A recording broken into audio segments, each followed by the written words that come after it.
Hi friends, నేను మీ beach Bullodu. మీకు video తీయడానికి అయితే మంచి ఎండతోనే అయితే బీచ్కి అయితే వెళ్ళాను ఫ్రెండ్స్. మా బోట్ అయితే చేరుకుని చూస్తున్నారు కదా. బోట్కి వెళ్ళి మరి అది ఒడ్డుకి ఎలా వస్తుందో అలాగే ఆ బోటుకి చేపలు ఏం పడ్డాయి మీకు చూపించడం అయితే జరుగుతుంది ఫ్రెండ్స్. ఫుల్ వీడియో అయితే లాస్ట్ వరకు అయితే చూడండి.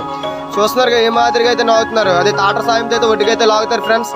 చూస్తున్నారు కదా, బేరగతులు అయితే చాలా మంది వచ్చారు చేపలు కొనడానికి. అయితే ఏం పడ్డాయో మీకు చూపిస్తాను. ఫుల్ వీడియో అయితే మిస్ అవ్వకుండా చూడండి, ఓకేనా. బండి అయితే ఎలా టర్నింగ్కి వస్తారో అలాగైతే పోస్తున్నారు బోట్ని. ఎందుకంటే వెనకజన్ లాగాలి, లేదంటే మళ్ళీ సముద్రంలోకి వెళ్తాడైతే ఇబ్బంది అవుద్ది.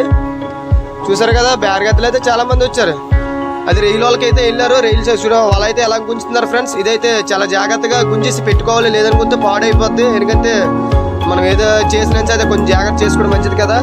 బేరగతులు అయితే చాలా మంది వచ్చారు. పీతలు అయితే చింకం నేను పెట్టా ఫ్రెండ్స్. ఎందుకంటే ఈ పీతలు బేరగతులకి అయితే అమ్ముతారు. చూస్తున్నారు కదా, ఈ పీతలు కావాలనుకుంటే మాత్రం మన ఛానల్ ఫాలో చేసిండి ఇలా మంచి మంచి వీడియోలు కావాలనుకుంటే, ఓకేనా. రైలు ఎటు పడ్డా మీకు చూపించడం అయితే జరుగుతుంది. లాస్ట్ వరకు అయితే చూడండి ఫ్రెండ్స్. పెద్ద రైలు కూడా తగిలే బేరగతులు మాట్లాడుతున్నారు. ఇంకా డోర్ తీస్తే రైలు ఎటు పడ్డా మీకు చూపిస్తాను. చూస్తున్నారు కదా, వాతావరణం అయితే ఇప్పటికిప్పుడు మారిపోయింది. సముద్రంలో అయితే 2 బోట్లు అయితే ఉన్నాయి చాటడానికి అయితే ఒడ్డుకి, కానీ వాతావరణం అయితే బాగాలేదు. చూస్తున్నారు కదా, రైలు అయితే చాలా ఎక్కువ పడ్డాయి ఫ్రెండ్స్. చూస్తున్నారు కదా, రైలు అయితే మా కుర్రోడు అయితే బేరగతులకి అయితే గంపలు అయితే వేస్తున్నాడు.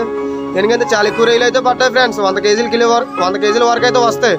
చూస్తున్నారు కదా, ఏదంటే ఇంట్రెస్ట్ వీడియోలు మీకు కావాలనుకుంటే మన ఛానల్ ఫాలో చేసి మీ ఫ్రెండ్స్ షేర్ చేసిండి, ఓకేనా. మంచి మంచి ఇంట్రెస్ట్ అయిన వీడియోలు పెడతాం ఫ్రెండ్స్, ఓకేనా. నెక్స్ట్ వీడియోలో కలుద్దాం. మరి ఇంకా మంచి వీడియో పెట్టాలనుకుంటే మీరు కామెంట్ చేయాలి కదా. అలాగే మన ఛానల్ ఫాలో చేయాలి.